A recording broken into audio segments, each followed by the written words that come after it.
We'd like to welcome everybody as you come into the room. We'll be starting in about 5 minutes.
And welcome everybody. We're just going to be waiting until our hour mark and then we'll be starting. So please feel free to share in the chat where you're coming to us from. We'd love to hear from you.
Okay, we're going to start, everybody. Welcome to our School Mental Health Summit, Emerging Stronger and More Resilient, Learning from the COVID-19 Crisis. This is a 2-day virtual conference.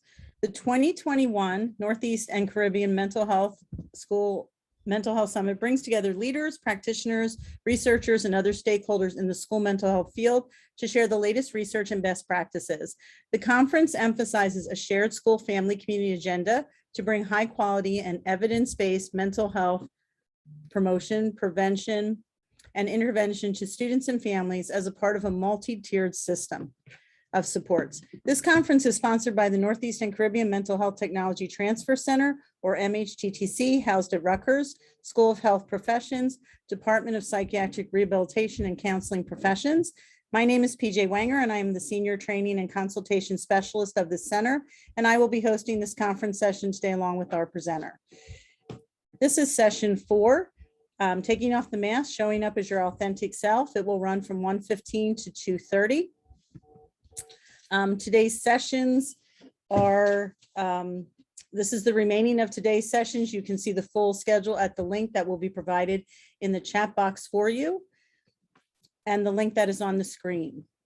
The MHTTC is funded by SAMHSA, the Substance Abuse and Mental Health Services Administration, to enhance the capacity of the behavioral health and other related workforces to deliver evidence-based and empirically supported practices to individuals with mental illnesses. We have also been awarded additional supplemental funding focused on enhancing student mental health in schools. Please visit the MHTTC Network website for additional information at mhttcnetwork.org. The MHTTC is funded by the Substance Abuse and Mental Health Services Administration. The MHTTC network includes 10 regional centers, a National American Indian and Alaska Native Center, a National Hispanic and Latino Center, and a network coordinating office. Our center is Region 2, serving New York, New Jersey, Puerto Rico, and the USVI. Supplemental funding was awarded to provide training and technical assistance to teachers and school staff regarding student mental health. The objectives of these activities are to communicate the importance of mental health supports in schools, enhance the capacity to recognize and identify mental health concerns in students, and to educate staff on the best models of school-based mental health services and when to link to community-based services. We have the capacity and expertise to provide national webinars, general trainings, professional development meetings, and intensive technical assistance consultation services on school mental health topics that are listed on this slide. If you are interested in staying up to date with the events and products the Northeast and Caribbean MHTTC is providing, please sign up to receive our email communications. You can sign up at the bit.ly link provided on the screen and will be shared in the chat box. Following the webinar, you will be asked to complete a brief survey. We value this feedback and use it to improve our activities and inform future activities. The surveys are also important because our funding is linked to the completion of these surveys. So we thank you in advance for this feedback. It is why we are able to provide these trainings free of charge. We also want to let you know that this webinar is being recorded and will be posted to our conference website along with the PowerPoint slides within a week of the conclusion of this conference. The opinions expressed herein are the views of the speakers and do not reflect the official position of the Department of Health and Human Services or SAMHSA. No official support or endorsement of the Department of Health and Human Services or SAMHSA for the opinions described in this presentation is intended or inferred. We encourage you to interact with our presenter during the webinar by using the chat box and the Q&A. We will present your questions at the conclusion of the webinar to the presenter during the Q&A time. During our webinar, our presenter may pose questions to you. Please use the chat feature to answer these questions. The MHTTC network uses affirming, respectful, and recovery-oriented language in all activities. This includes language that is strengths-based and hopeful, language that is inclusive and accepting of diverse cultures, genders, perspectives, and experiences, language that is healing-centered and trauma-responsive, language that invites individuals to participate in their own recovery journey, language that is person-first and free of labels, language that is non-judgmental and avoids assumptions, language that is respectful, clear, and understandable, and consistent with our actions, policies, and procedures. Now let's begin. We are pleased to announce that we have Ashanti Branch with us today. Ashanti was raised by a single mother on welfare in Oakland, went on to study engineering at California Polytechnic, San Luis Obispo. I'll say that wrong, but you can correct me later. A civil engineer in his first career, Ashanti found his passion for teaching while tutoring struggling students. In 2004, as a first-year teacher, Ashanti started the Ever Forward Club to provide a support group for African American and Latino males who are not achieving to the level of their potential. The Ever Forward Club has helped 100% of its members graduate high school. Ashanti is on a mission to change the way that students interact with their education and the way schools interact with students. After being featured in the Mask You Live In documentary and fellowships at the Stanford School, Campaign for Black Male Achievement, and the Gratitude Network, Ashanti has launched the Million Mask Movement to connect people all over the world in a self-reflective experience that helps people visualize and realize I am not alone. Now I am pleased to turn it over to our presenter, Ashanti Branch. Hello. Good morning. Well, good afternoon for your time. I am really glad to be with you. I wanted to start by first saying thank you for the bio. And sometimes when I hear the bio, I'm looking around because I'm like, who is that? Who is that? Because I imagine, I know, depending on how many times you've heard your bio read, it seems like the highlight reel. And here's what I know about myself is that I'm living in the behind the scenes story all the time. And it doesn't look like always the highlight reel. The highlight reel is those momentary captured moments where you can be like, oh, those are some amazing things that happened. But on a day-to-day, things are chaotic, right? Like nothing in the bio talks about the fact that right now I'm in the office without my executive assistant, who I'm so thankful for and adore. She had a death in the family, and she had to leave town, and so I don't have a replacement for her. So I'm like, oh my gosh, how do I do all this other stuff that she's been really helping me with over the last several years? And so like those things are behind the scenes, right? I mean, behind the scenes is that two of my interns decided they weren't coming in today, and they decided to tell me yesterday. What? Like, I guess I should have written this in the handbook that you must give me a couple of days notice that you're just not going to show up. Like all the things that happen behind the scenes. Sometimes when I hear the highlights, it seems a little awkward. So take a deep breath and just maybe just arrive in this place.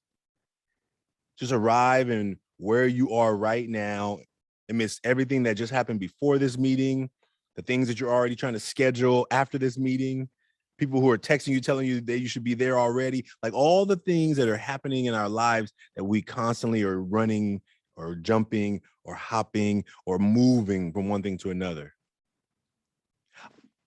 I wonder what would it be like if when people say, how you doing, we could say something like this.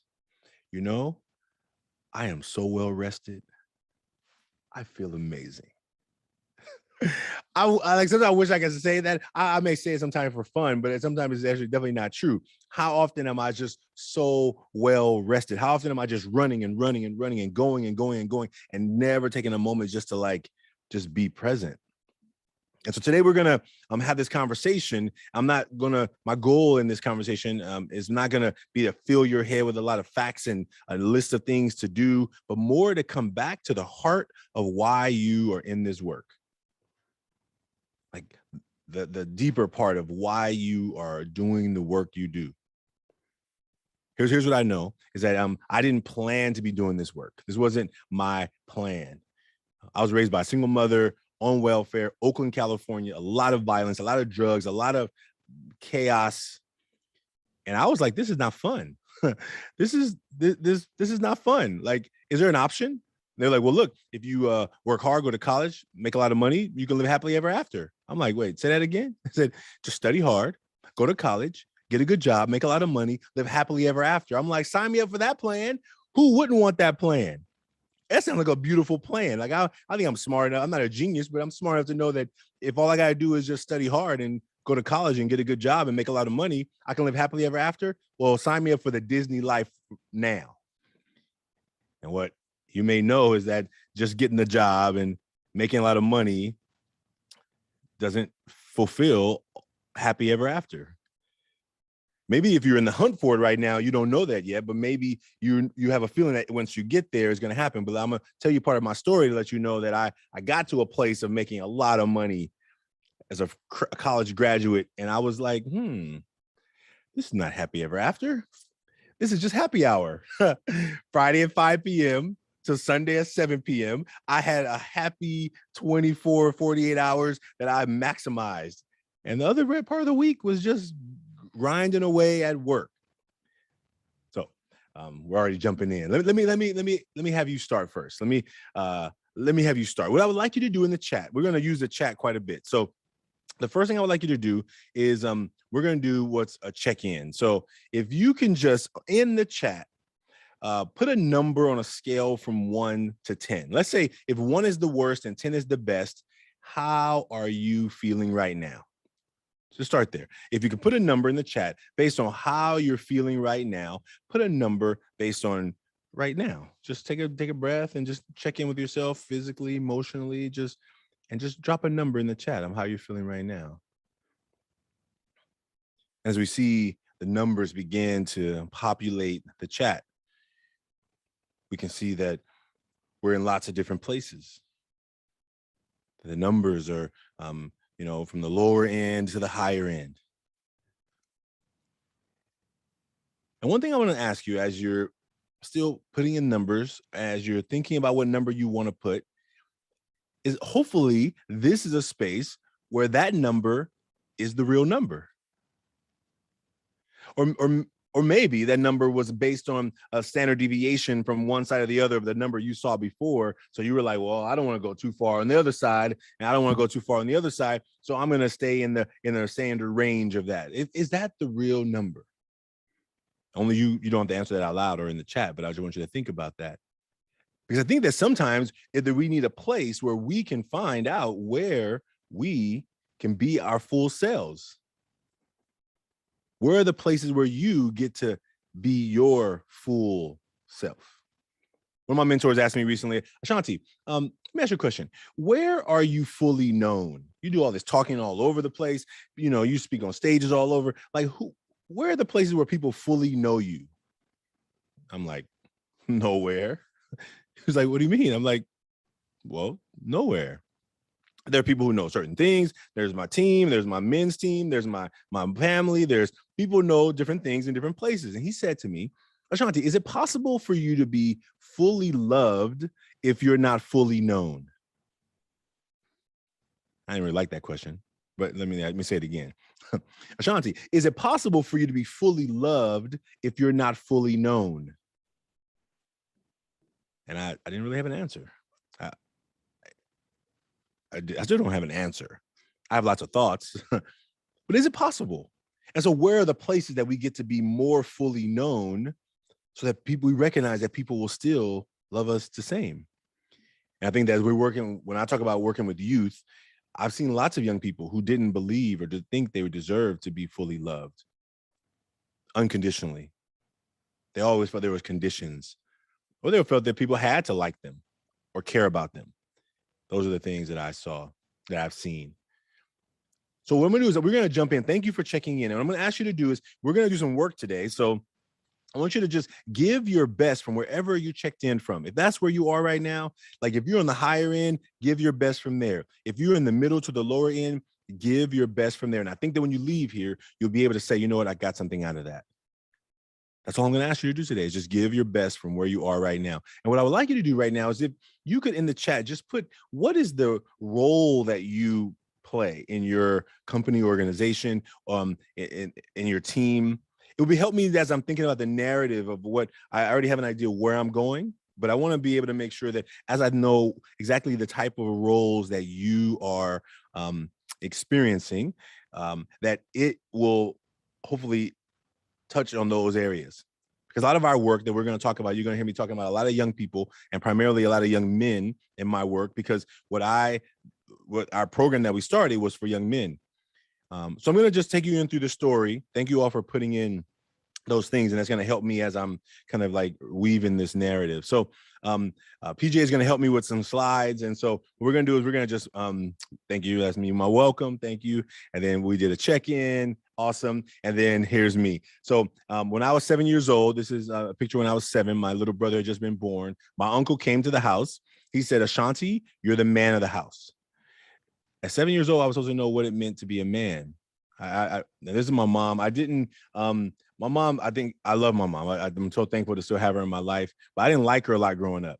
I had a lot of responsibilities as a 7-year-old boy raising kids, like diapers, formula, burping, baths, homework, clean up toys. Like, I was a very domesticated 7-year-old. I could take care of a house, 3-course, 4-course meal. What you need, I got you. But I was in this body of a boy, fully a boy, but no man around helping me figure out what to do with this body. How do I navigate this world of being who I was born to be and not having anybody really show me? My mom didn't know what it meant to be a man. My mom didn't know what to tell me when that guy down the street took my bike. She yelled at me. She was like, you better go back and get that bike.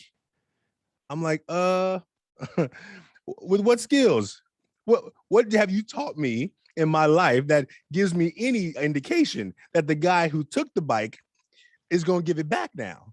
And the fact that you taught me to be really smart and wise and intelligent. And when somebody says they're going to punch you in the face, it doesn't sound like a good idea. So the bike was gone. You mean bike, my face? Come on now. What option is there?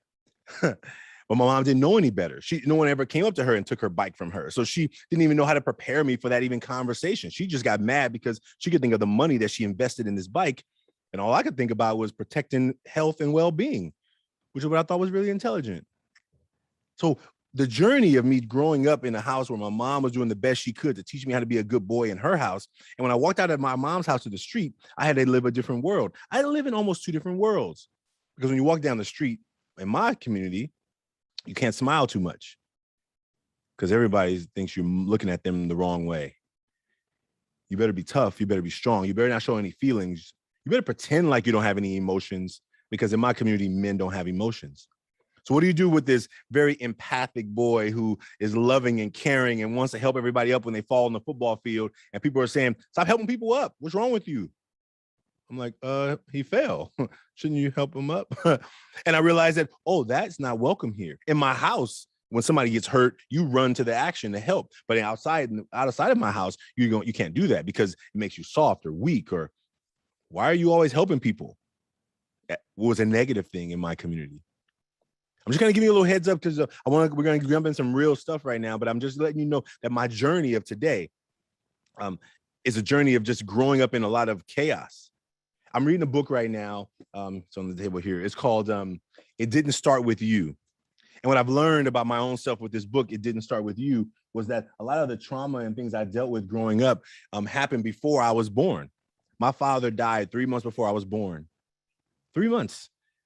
What I learned in this story about, I was swimming in sadness, my mom's grief, me in her belly, just dealing in whatever the genetic codes that got passed through sadness and grief and worry. And now, how do I raise this boy by myself? How do I deal with the sadness of losing his father? What do I do?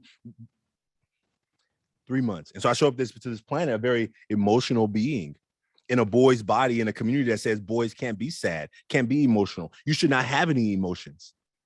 And that is how the journey of my work began, I think.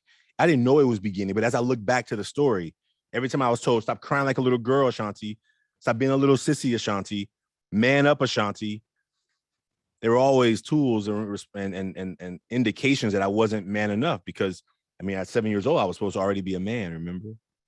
This is my grandmother. She's my father's mother. She really, I love her. She actually didn't let me meet the other branch people in my family. Actually, she held the key to me meeting all the branches in my life. She actually only opened that key in 2012. And I finally said, grandmother, you got to help me meet. Why do I know anything about my family? She was kind of the grandmother who's like, go outside and play. Stop asking all these questions. Go outside and play. That's what she used to say. And she said that when I was 7 years old. And she said that when I was 27 and 37. Go outside and play. I'm like, I'm here to visit you. What you talking about? Like, that's my grandmother. And so finally, she let me meet all the branches in my family. But whatever happened to her that had her disconnect us from the rest of the family is always an interesting story for me.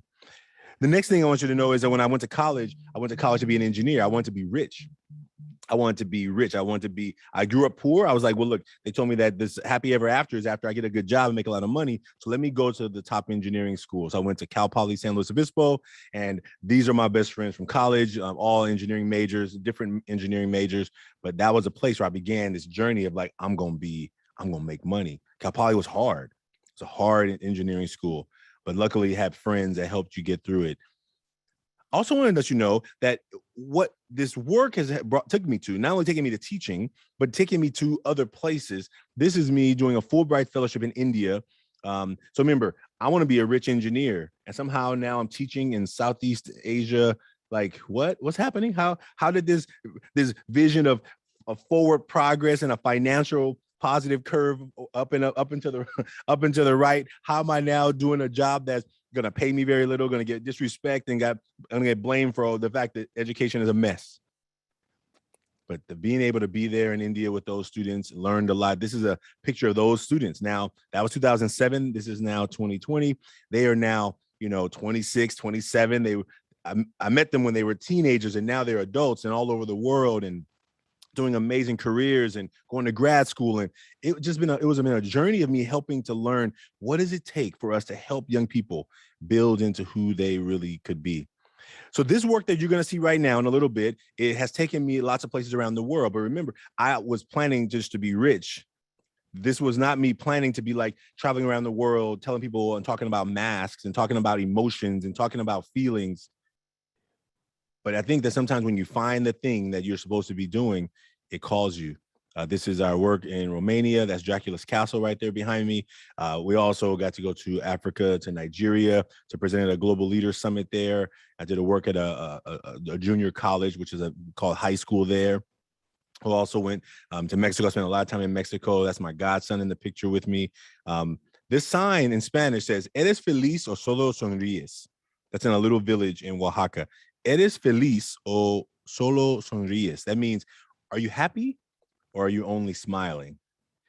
And I used to see that picture like for maybe 4 years on the wall. This little town doesn't allow graffiti, but that sign stayed there for about 4 years. Every time I went back, I took another picture of it because it was just like amazing.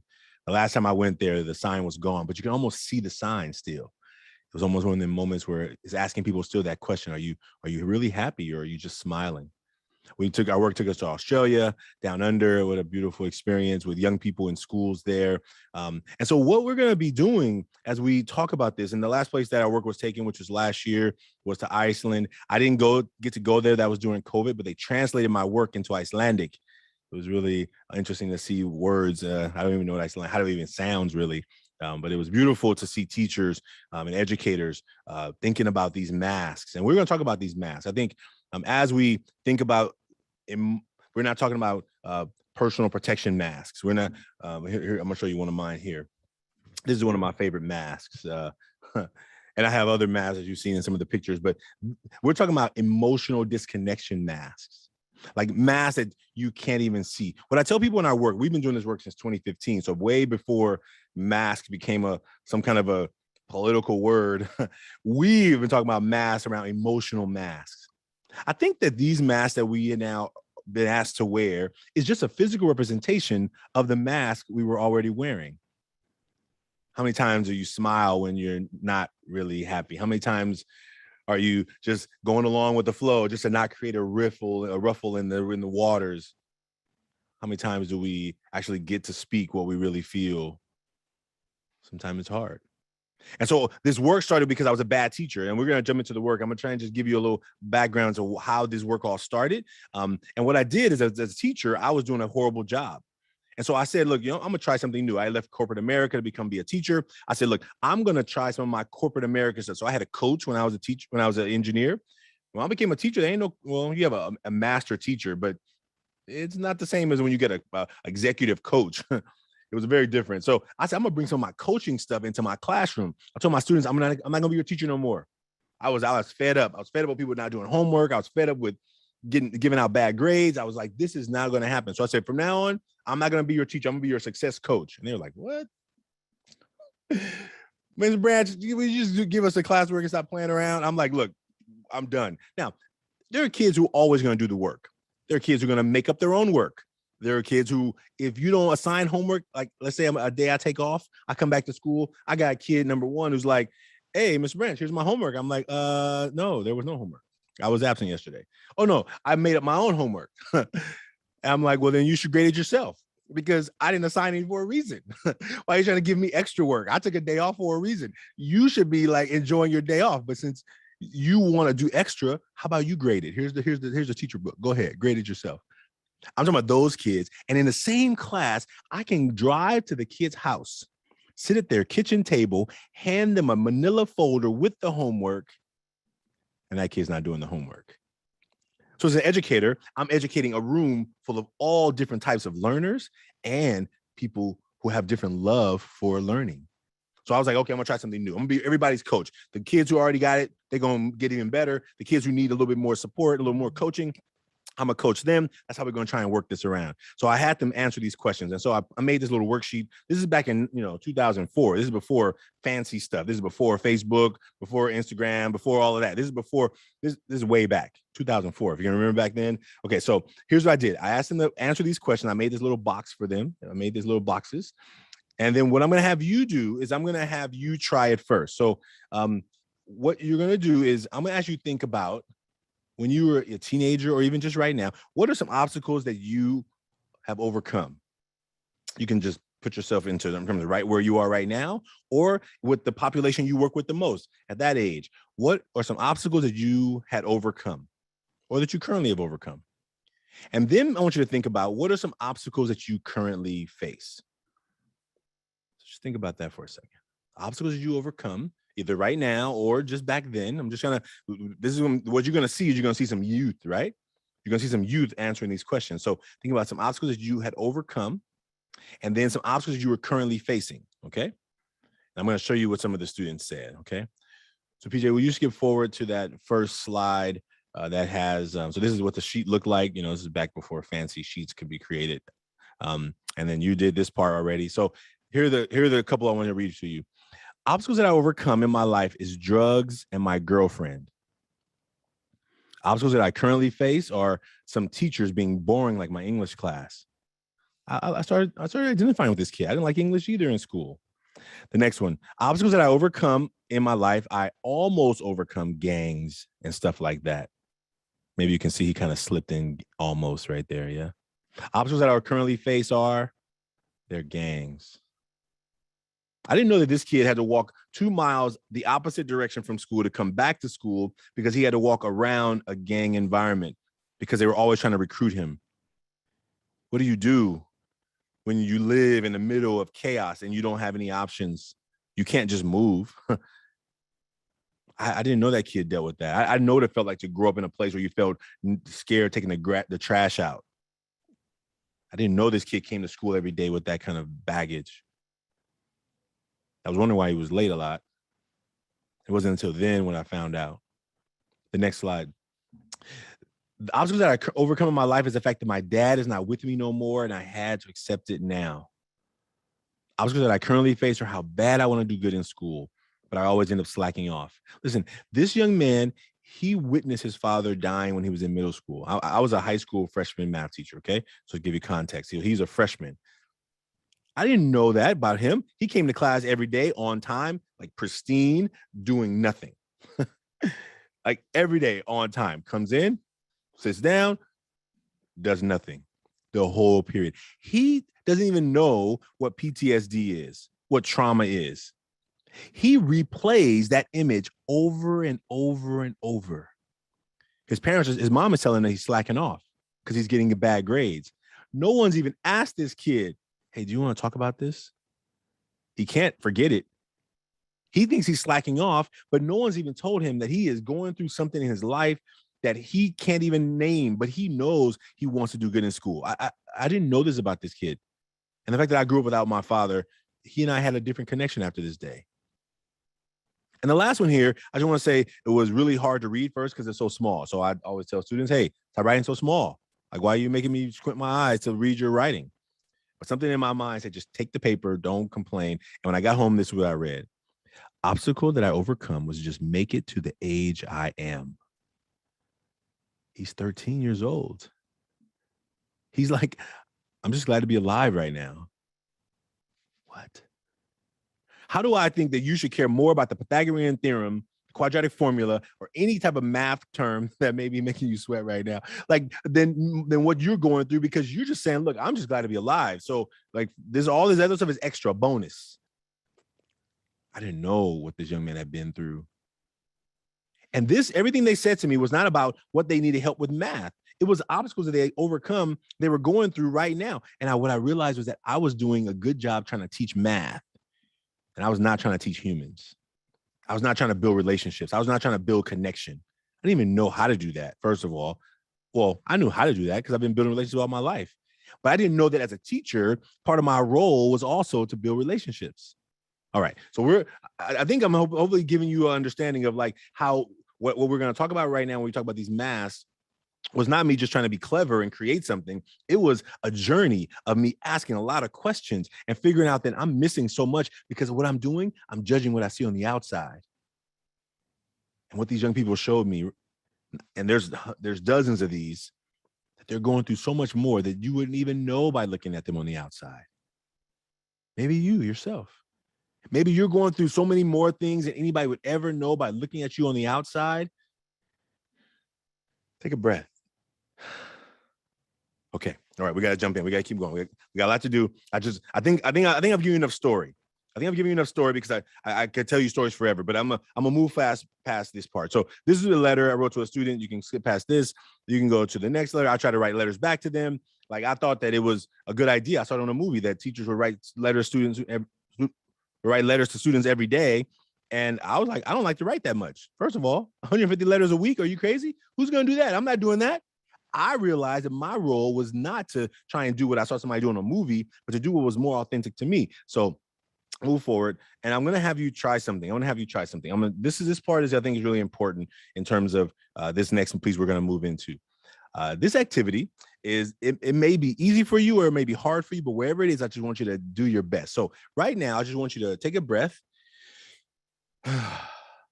And so normally I have a Zoom so I can see you all, but I can't see you. So whatever you do in this moment, I can't tell, but I'm gonna ask you to try this. I want you out loud, wherever you are, or as loud as you can say it, is to say, I am 3 times. I am. And then I want you to pick one of these words to go after each I am. So you can pick the same word 3 times. You can pick 3 different words. I am amazing. I am amazing. I am amazing. Like, I want you just to say it. And just notice what you feel as you're saying it or as you're resisting saying it. Just notice wherever it's coming up for you right now. Just take a breath and notice it. And just go ahead and do it. I am creative. I am courageous. I am superb. I am special.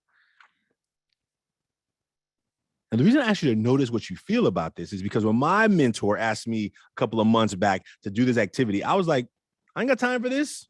And we have a very open relationship. So I'm like, what are you doing?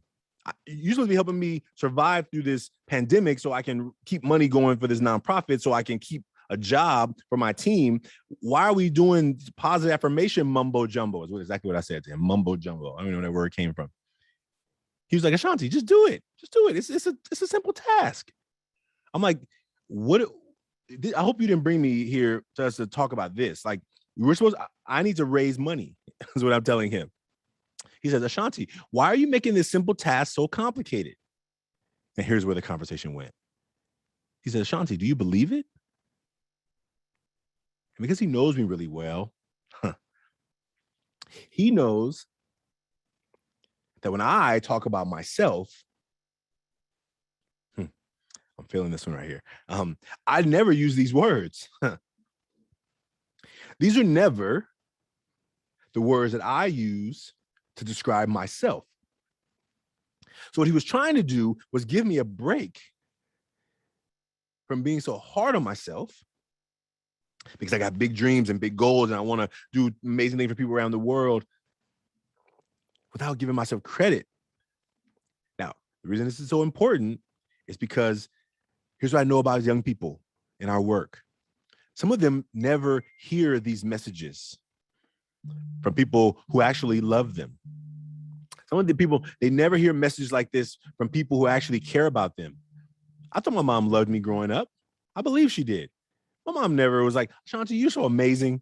Oh, Ashanti, you're so special. Ashanti, you're so creative. Like, maybe on birthday, maybe if I'm, made a nice dinner and she'd be like, oh, this is so delicious.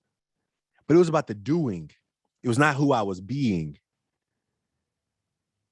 And what I know about what I experienced as an adult is that some young people in my work, because I love giving these words to students, I love showering them with positive affirmations, sometimes they don't believe it. And it was a reminder that sometimes they don't believe it because they don't hear it enough. No one's ever told them. So when you say it, they're like, whatever. You have to say that. You get paid to say that. Yeah. Okay. Yeah, I'm amazing. Thank you. You want your check now or something? Like, what is it about what happens? Because if you don't hear it enough, you may not even believe that it's real. So I want you to just take in however, maybe if you felt really awesome doing what I just asked you to do around that, maybe you have had a lot of practice. I'm speaking to both sides, that if you have felt amazing about it, I'm so happy. And if you didn't, I understand, because I know that everyone doesn't feel like they can say these words to themselves. This is the work we're talking about. We're talking about mental health in a way that in our work, we're not therapists in our work in Ever Forward. We are practitioners and building awareness around what is going on behind what I can see on the outside so that it doesn't come out in some unhealthy ways, because we know that if you don't deal with it in a healthy way, it's going to come out in unhealthy ways. Okay, let's move past this. We're going to move on past these three. We're going to keep going. We're going to keep going. These are some other things we're going to try, but I'm going to get you into the work. So Ever Forward Club was a program that I started because I was a teacher doing a horrible job. I didn't know what I was doing. All I knew is that there were smart kids in my class failing, and ultimately I wasn't willing to let that happen. So go to the photo with the kids on the couch, and I want you to look at these young men on the couch. This is our first meeting. Our first meeting happened. I was telling young men, look, I'll buy you lunch once a week. In exchange for lunch, teach me how to be a better teacher. Like, what am I doing wrong? This was how it all started. I knew that these were smart young men, but most of them were academically doing horrible. Like, you're amazing. Why are you failing my class? Like, I'm not here for this check. I'm here for you. I'm here to help you find the life of your dreams. And what we did in Ever Forward, we began to have a space for young men to come and talk about what was going on in their life behind what we could see on the outside. And that began the Ever Forward Club. That began the brotherhood. And what we've seen over the years, I'm going to just show you with two young men's story really quick, or maybe I'll show you three, but two young men. This young man, we made him into an avatar. So he's one of my young men. He's now 21. This text you're going to see on the next screen was last year. One from the year before, so one when he was 19 and one when he was 20. So the first one says, why do I run? And why do you keep trying to help me? It's so confusing and it hurts me to run from you, but I feel like you shouldn't be doing this for me. Why are you there for me when my own blood won't move a finger? It's confusing. I don't have anything but love for you, Branch. Thank you. This young man is confused at why I care about him because his own family doesn't show they care about him. I don't even know how to answer that question. I just told him, look, I don't know how we met each other in life, but you're pushing me away, and you have the right to push me away, but I'm only here for you. I'm not getting anything out of this. I'm not paid to do this. I'm just here to support when you want it. This last one is on Christmas. He went on another disappearing act. I'm like, hey, where you been? I've been looking for you. How you doing? I told him, Merry Christmas. I don't get to see you, but I respect your choices. I've been here for you, regardless of what story you tell yourself. I'm still here for you. He wrote back, just want to wish you a happy New Year's. Hope everything goes well for you and you reach all your goals. Just know I have nothing against you. I'm in a crazy place in my life. I don't want you to hurt over me. I'm a horrible person. You don't need me in your life. I need you, but I'm choosing to keep my distance because the only one who will be hurt at the end from this friendship is you. I love you, Branch. Please stay safe. This young man has told himself that something about him is so bad that he's going to hurt me. He's going to hurt the friendship, but I'm the one pushing out, trying to keep him connected. It's a story he's telling himself. It's not a story I told him. How oftentimes we're trying to help people and support young people, even adults who are telling us, no, you don't want to help me. You don't care about me. You shouldn't be helping me. Why my family don't help me? What do you want from this? What's your ulterior motive, they may say, if they don't use those words. And what I know from my work is my job is just to keep staying present. I don't have an answer on why I care about you. I do. And my work is mentoring, right? It's mentoring. So, I call them and text them and check in with them. But ultimately, I don't get to choose whether they want to be mentored. I can just be there. The next young man I want to tell you about is a young man who he's standing right next to me in this picture. This is a picture at Yosemite National Park. The young man standing right next to me is Clive. He is a great young man. Leaving 8th grade, he's been in our program since he was in the 6th grade. Leaving 8th grade, going to high school, he lost his mom. The next slide you can show. We were walking through the national forest, and you can see there's all these trees burned up, like the Yosemite was on fire. But there's some green growing in the bottom. And the next photo you'll see there's actually flowers actually growing in these areas where the trees are burnt down. And this young man said, look at the beauty in dead things. I think the only way he could really have a reflection like that is to know what the pain of death is, to lose his mom. And me being a mama's boy, even still to this day, he was a mama's boy, didn't have a father in his life. He went into a really dark place, and I just kept reaching out. His grandmother said he was not eating, he's not talk, he don't want to talk. Every time I would call him, he'd be like, I'm fine, good. One word answers. I kept staying present. And one day he called me. I don't know what I was doing, but he said, what are you doing, Branch? I'm like, nothing. He's like, can we get together? I'm like, absolutely. And he finally started coming out of that place. What if I, after 3 months of calling him, figuring out he don't want to talk, I just said, I'm done with you. I'm out. Whatever. I knew that I couldn't be doing on my timeline. It had to be his timeline.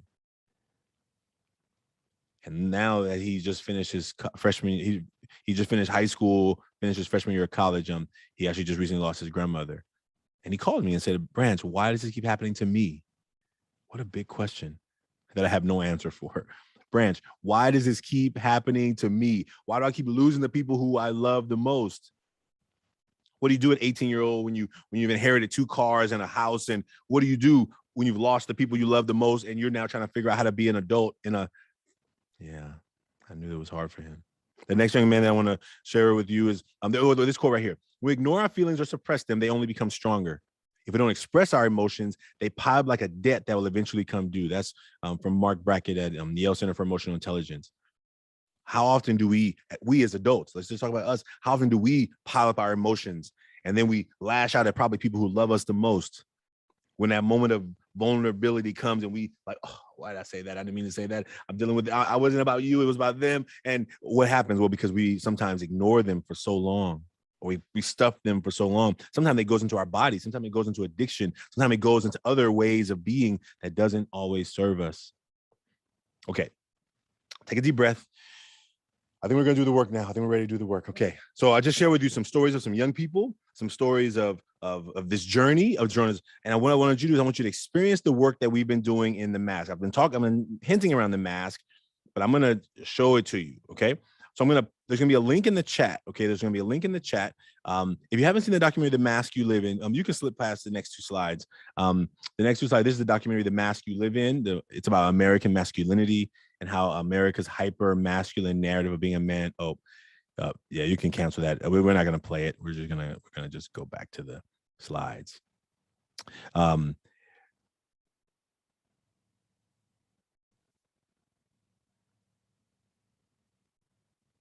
sorry about that. It just automatically takes you there. So the documentary you can see on some of the streaming sites, but it was done by the Representation Project. So that's The Mask You Live In. And we'll keep going. What we're going to do is I'm going to give you a link to do an activity. But the last story I want to share with you is what happened after this journey of being a teacher. So I was a teacher for 10 years and I was an administrator for 3. My second year as an administrator, I had a young man come into my office. It was a day the documentary was coming out in Oakland. We were going to do a screening in Oakland, and him and his mom were coming. So he was a student at the school. And so when you go ahead and go to the next 2 slides, yeah. Pat. It keeps wanting to make you play the video. Somebody wants you to see this trailer, but we're gonna. I don't want to run out of time. I want to make sure you have time for the activity. And so, I'll just tell you the story. So the young man, he comes into my office. I'm actually planning to leave that day. I wasn't planning to work because we had this big screening, so I had the day off. But I came in because they needed me. And as I'm packing up to leave, the lady in the front office called and said, "Hey, you have a student here for you." I'm like, "Okay, well, send him back. I'm about to leave, but send him back." He comes back and he says, "Okay, I see you're packing up. Let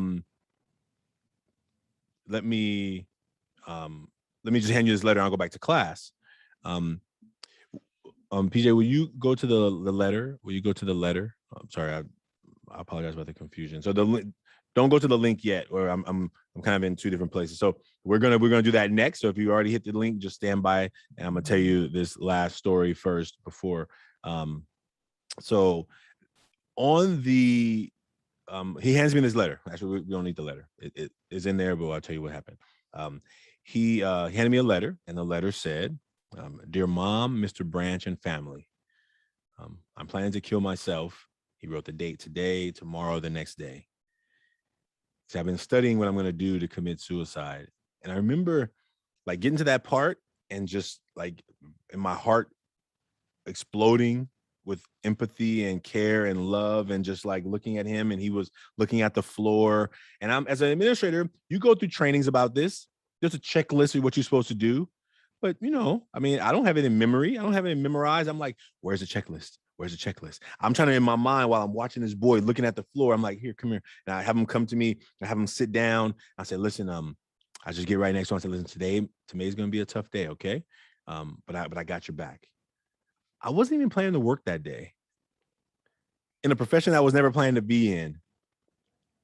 As an administrator, I was trying to do my best to really help him. But what I realized right then was that all I could do was just be present for him.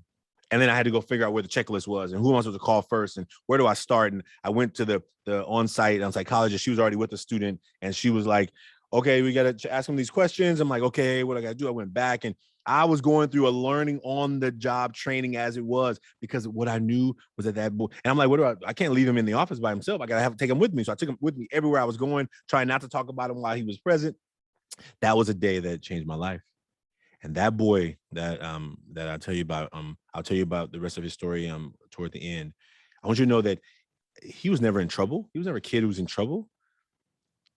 He came to my room that day, handed me this note as a way of showing me that he was looking for some support. Where do we go when we need support? Who do we go to that will help make it better? It may feel like it's going to get worse first, but how do we help go to somebody who's going to hold us and hold space for us? And not just send us to some room where they just want to observe us. How about they really care? And that day changed my life in terms of how do I recognize, this is before we were doing the workshops around the world. It was when I realized that there was so much happening behind the mask. Okay. So here's what I'm going to ask you to do. The task I'm going to ask you to do is to give your best. The link that you see in the chat, PJ, it's okay. We can just come back to a full room. It's okay. I don't even need the slides. It's all beautiful. Thank you so much for your help with that. Sorry about that, Ashanti. No worries. It's okay. In the link that's in the chat, when you click that link, it's going to ask you to do a task. And I want you just to give your best on this task. There are 3 steps. There is to draw a picture and write 6 words. Now, it's a simple task, but it may not be an easy task. Now, it's a simple task, but it may not be an easy task. So when you go in there, when you go to that link, it will give you the instructions and there's a little drawing pad right there. I want you just to go ahead and start working on your mask. I'm gonna give you about 4 minutes to draw the mask. I'll play a song while you're working on it. But the 2 questions, you're gonna draw a picture of a mask, whatever you think a mask looks like. And don't worry, like there's no grade and it's anonymous, so do your best. Whatever you draw is perfect. And then the first 3 words you're gonna write are gonna be on the front of the mask. And the questions are right below on the bottom. And when you type the words in those boxes on the bottom, it will move those words to the top. So you'll type it in and the word will pop up to the top. So don't worry, you don't have to write it with the pen. And the words on the front are, what are the qualities of yourself that you gladly let the world see? That's the front of the mask. Then when you go to the back of the mask, what are the qualities that you normally don't let people see? You got the front of the mask and you got the back of the mask. Okay. So what I want you to do first is just to go ahead and do that activity. When you get to that, after you finish answering those questions, it's going to be a submit button in the top right corner. You just click submit and it'll ask you for your age, city, and gender. The goal for this is because we have masks from all over the world, we don't need to know your city if we're not trying to figure out who you are. You can just put the MHTTC just so we know that, okay, these came from this place, right? You can put Rutgers as just a way of, this is who's hosting this meeting.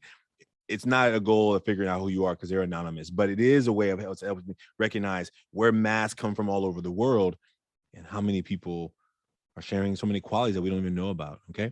So please go ahead and work on that. I'm gonna play a song and in about 3 minutes, I'll stop you or slow you down. And I'm gonna show you a video of some masks from around the world. Okay. So go ahead and start. I'll play this song for you just to let you work. And I'll be back with you in a couple of minutes. Thank you.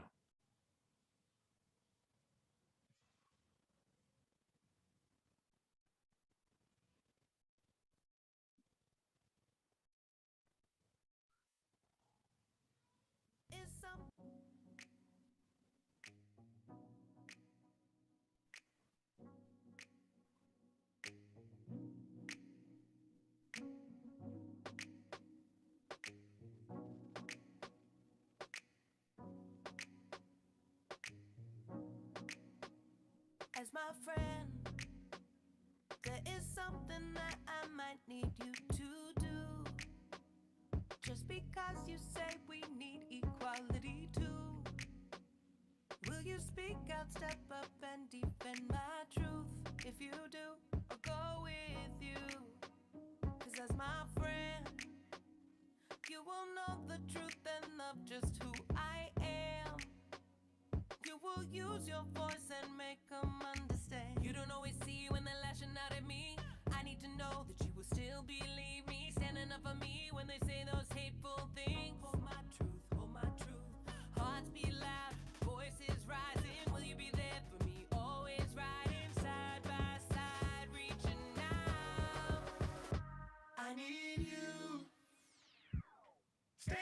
beside you, holding you up when you falling apart and you can't get up, you know you will be alright, cause you know that I got you. You are not alone. You are not alone. You know that I got. We'll be alright, cause you know that I got you. You are not alone. As your friend, there are ways that I have changed. I won't go back to where I was before I met you on this track. I will step up, speak out, meet you where you're at. You know that I got your back. So as your friend, I will go with you no matter where or how far. Cause I know your truth, I love who you are. Be around even when you don't see me. I'm not afraid to get teased, even if it means standing up for you when they say those hateful things. They're not true, they're not true. Hearts beat louder, voices rising. I'll be there for you, always riding side by side, listening out. I need you, standing beside you, holding you up when you falling apart and you can't get up, you know you will be alright, cause you know that I got you. You are not alone. You are not alone.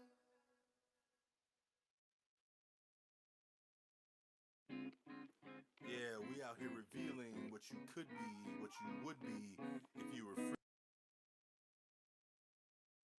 Okay, so hopefully you're finished up. If you can just end the chat right done when you're finished, I'm gonna go ahead and start moving forward.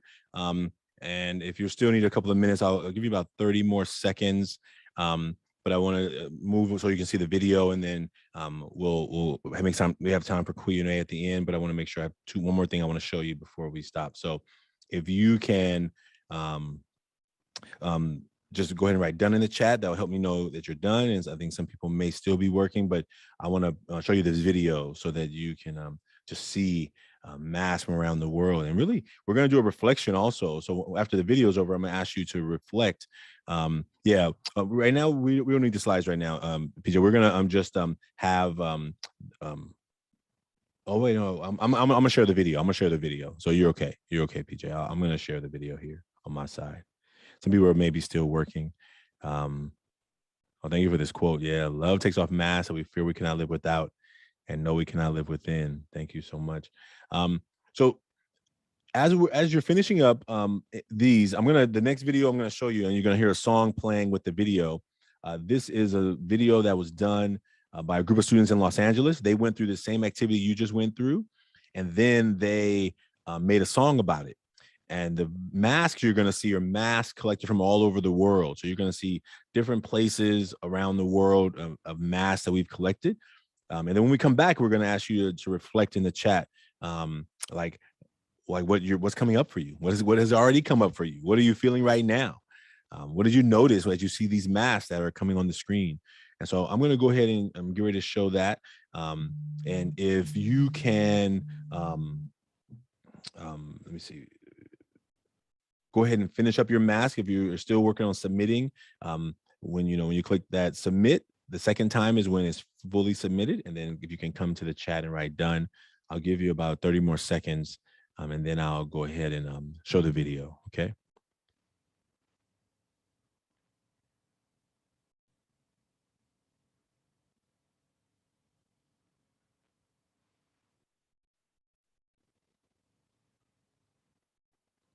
And if you're stuck on the back, here's what I know. Here's what I know I've seen around the world.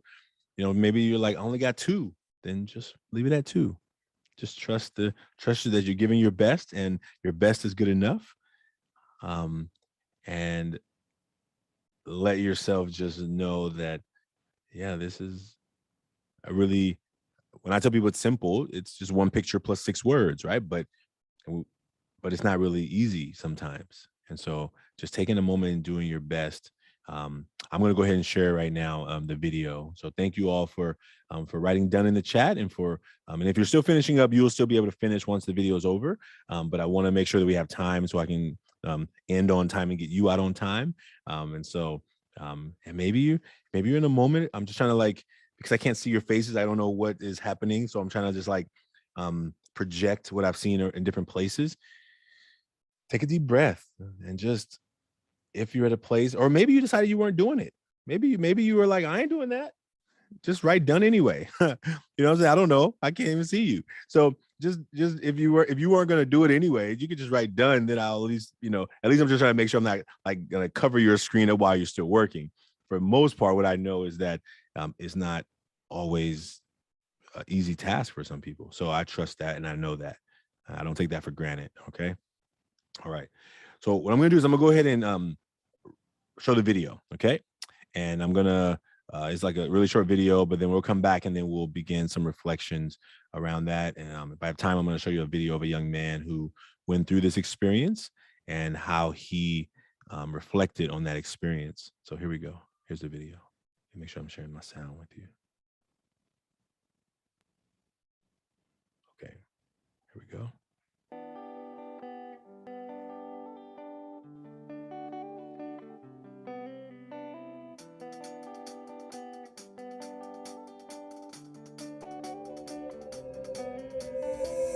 Summer you'll never have until you ask. You don't know just who I am under this mask. 100,000 masks, I'm just trying to be a man. 100,000 masks, you don't know just who I am. May think you know me, you can't envision my past. You don't know just who I am under this mask. 100,000 masks, I'm just trying to be a man. 100,000 masks, you don't know just who I am. Walk 1,000 miles and I ain't never looking back. Before I take this mask off, gotta know myself in fact. I can never go too fast, I can never get off track. Leave it in the past, I can never come in last. 100,000 masks, showing fear of who I am.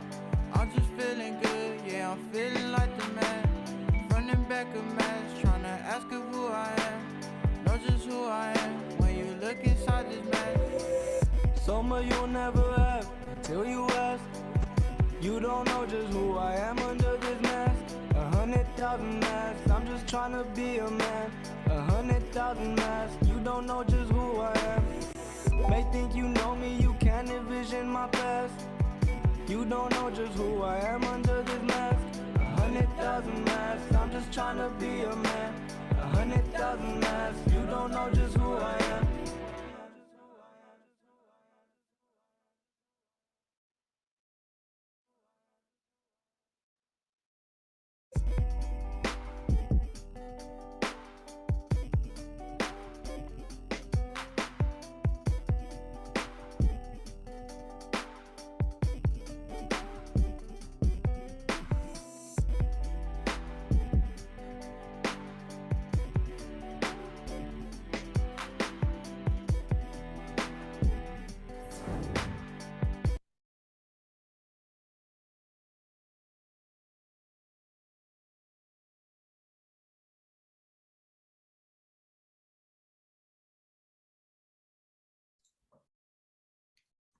Oops, sorry, Ashanti. I think you're muted.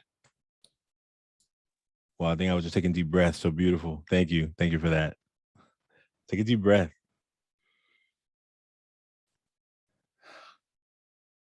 And maybe in the chat, just write, what are you feeling right now? What did you notice? What did you notice as you made your own mask? What did you notice as you looked at the mask that others around the world have made? What did you notice as you decide to write or not to write, to participate or not participate? What did you notice that was going on in that space? Because when we ask young people to tell us what they're going through, we should know that there's some resistance sometimes. When we ask them, how are you feeling? That's an easy question, right? Easy enough. But what if you didn't trust? What if you didn't believe that somebody really cared? What if you thought the only reason you should talk about problems is to somebody who you think can fix it? So just don't talk about it.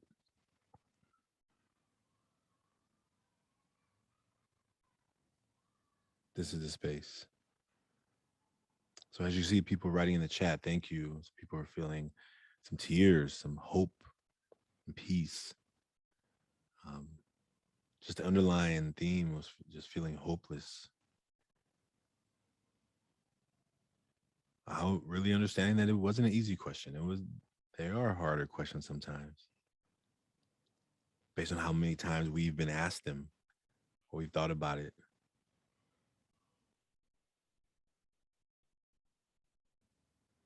Just knowing that sometimes we know intellectually that people are going through real stuff,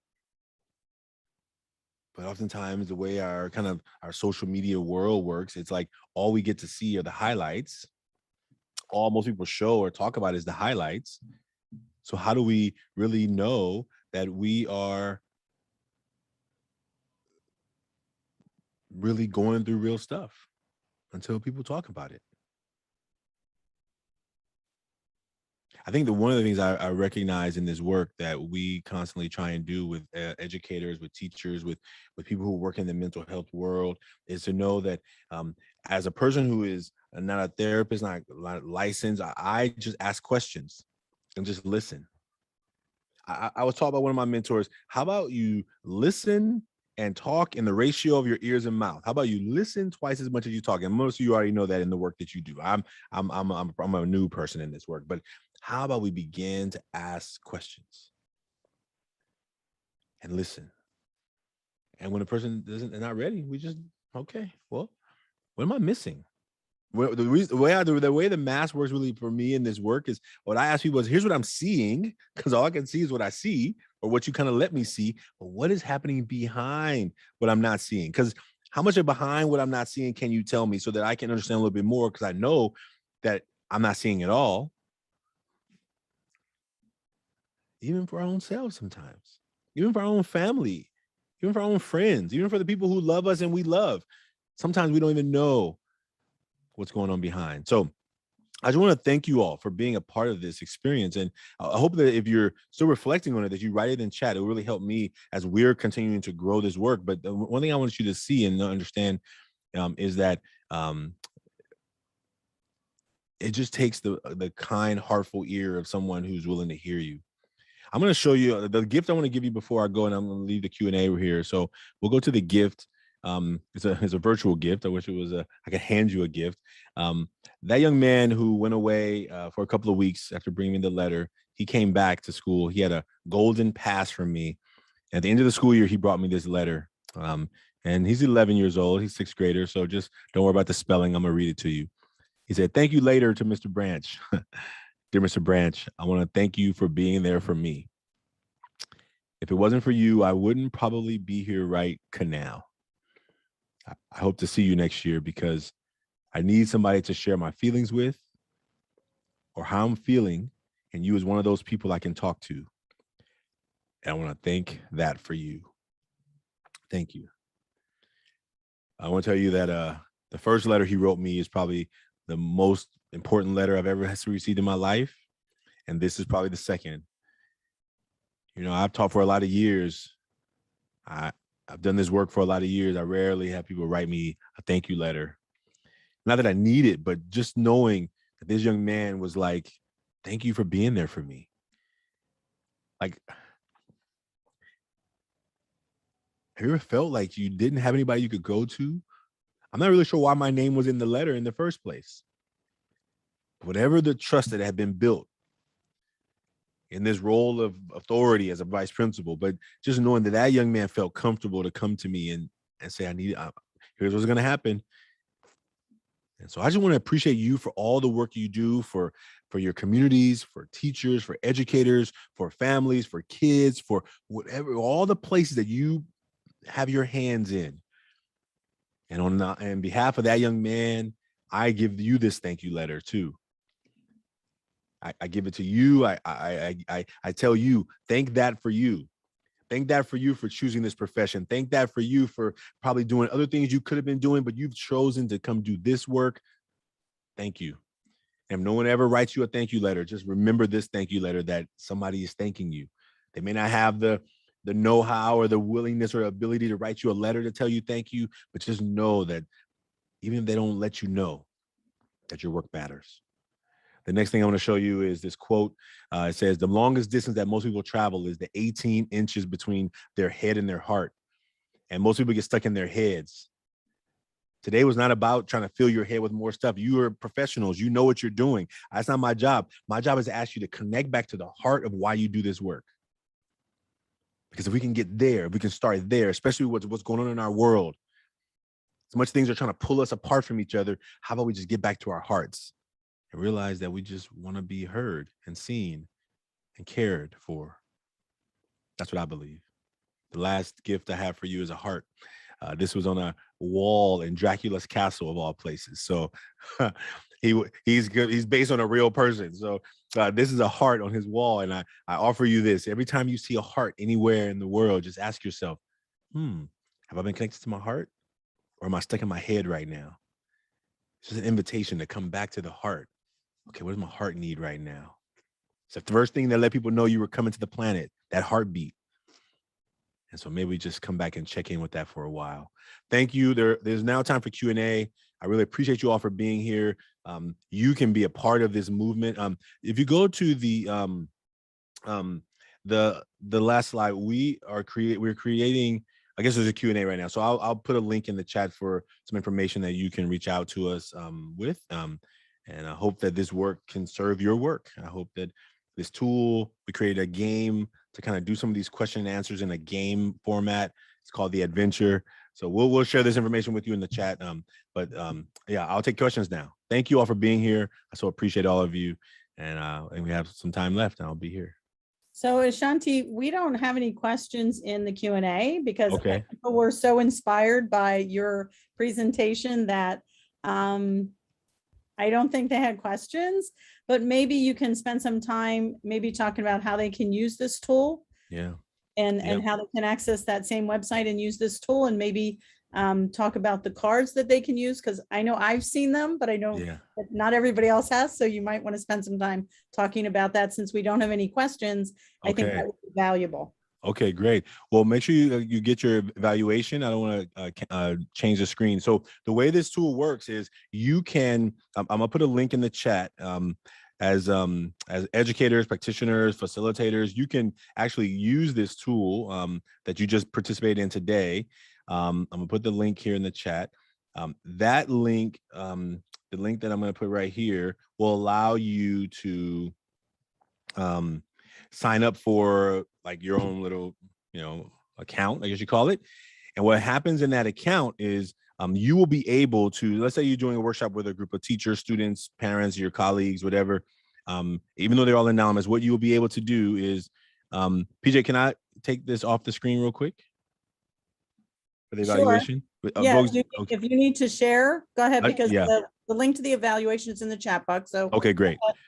So I just want to show them what it will look like.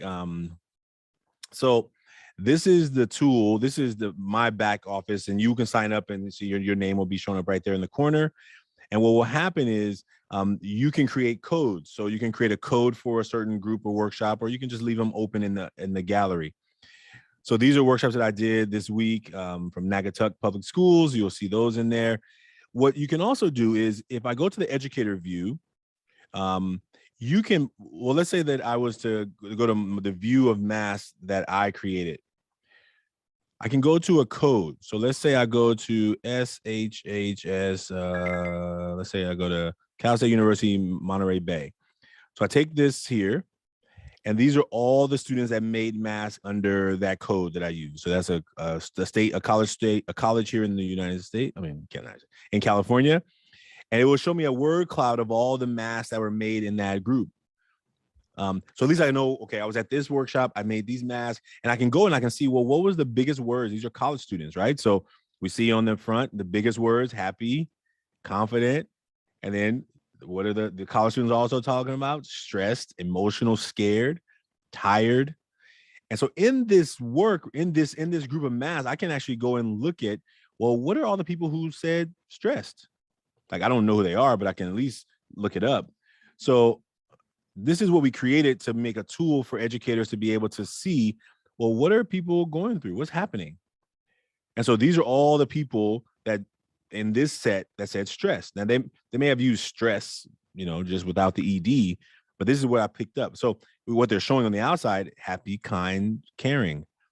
They put their words are in white, so you can't see them. Happy, perfect, excited, blessed, thankful, goal oriented. These are the words on the front of people who are stressed, because we've been taught to hold back and don't let people see stress. We don't talk about it.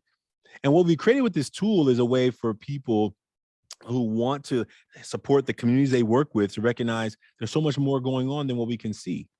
And that's what we've been creating. So this tool, the link I just put in the chat there, you can sign up, and then you can use this for yourself, or you can use it for one person, but whatever, or you can just go in and make a mask without doing any of this either. You don't need to do any of this. This is just a tool that we create. This is the second version that we created to make it available for educators to use. So, if I didn't want to see stress, I just want to see what all the young men are dealing with, all the college age males are dealing with. Well, here's what all the college age males are dealing with. I can go and see that. It's really just a way, we're a small nonprofit, so we don't have, we don't have Google money to go make a fancy thing, but this is what we've been able to create based on how we have seen it working. And so that's one resource. And the last resource that I will share with you is the game. I'll put a link to the video for the game in there. We create a game to kind of gamify this work. So I'll put a video in the chat so you can have that to look at on your own time. But the way the game works is it's called Taking Off the Mask, the Adventure. And what it does is it asks questions using if you're working with younger kids or even high school, even adults. It's a game we made actually for adults to play with each other, but then we started playing it with their students, and we're like, oh man. And what it does is it really begins to ask questions about what people are going through behind the mask. Is really deeply connected. So the goal is to save some people from a long lost destination. And what ends up happening is there's these questions in here, and you get points for the question. So it's kind of gamifying connection. I don't know. This is the first question that popped out. You see, this is what it says. Name a relationship that needs to end. Oh, goodness. Now, you may not start with this with 7th graders, but necessarily the idea of the questions are really building connection. This is a sunrise, sunset question, meaning something that needs to start or something that needs to end. And some of them will get harder, but for the educators, we created an educator pack. And people can sign up to get one of these decks. But this is the work that we've been doing. Our Indiegogo campaign was fully funded. So we have cards that are starting to go out right now. They just arrived. And so we've been, as an organization, trying to figure out how do we make sure that people don't have to bring us in if they don't have the resources to bring me into their place. How about we just give them the tools so that they can do it and teach them how to do it well. We don't want people just to be telling kids, answer these hard questions. And then, the reason we created the campaign was because a teacher from somewhere in the world said, your activity doesn't work. I'm like, what activity? Huh? I'm not teaching people to do no activity. And then the educator was like, well, I did the activity that you did in the documentary, and it made my classroom unsafe. And I'm like, I hope you didn't ask your kids in front of each other to talk about their masks without preparing them. What you saw in the documentary was a 3-minute clip. I've been working with those young men for 5 months, and we have been in that room for an hour and a half. It wasn't a 3-minute tell me your stuff. It was let's take it slow. Let's understand that I'm not here to make you tell me anything. I'm just here to share with you I'm human. You're human. How about we have some human connection? So anyway, I don't know where people have to go if they have to leave right away, but I'll stay here for a few more minutes if questions do come in. But thank you for being here today. Thank you for being a part of this adventure with us today. And thank you for letting me share the work that we have been called to do. And so hopefully we'll be able to work or partner in the future. I really appreciate you all. I'll give you a digital swag bag that may serve. There's the videos that I showed today are in this swag bag. So you can, you can use that.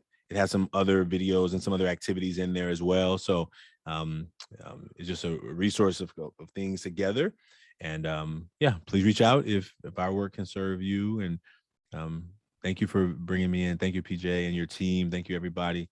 And I'll stay here for a few more minutes if anybody needs that.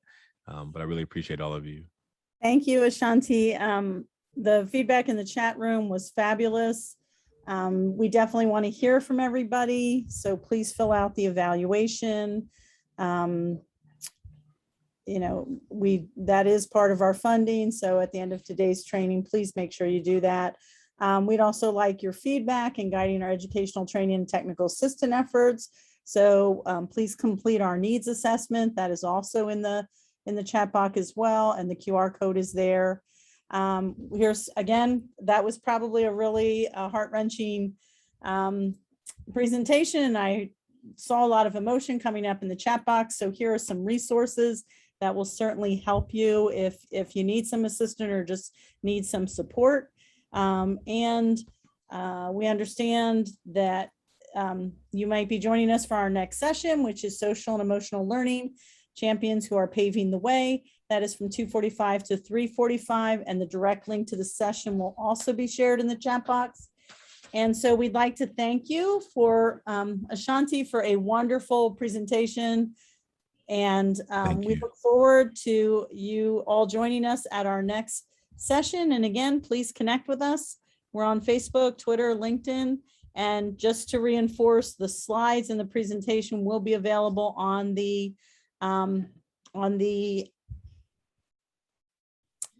website. And Madeline, so will the link for the cards. We'll also put that on our website as well. So all of that will be on the website. You can access that and the resources. So Ashanti, thank you so much. Thank you. Loved having you. It was wonderful. And we hope to do more work with you in the future. Thank you so much. I appreciate it. Had a great time, everybody. I wish I could see your faces, but I just know that I was just taking in the energy as much as I could. And thank you for being here. Thanks for giving your best. Thank you.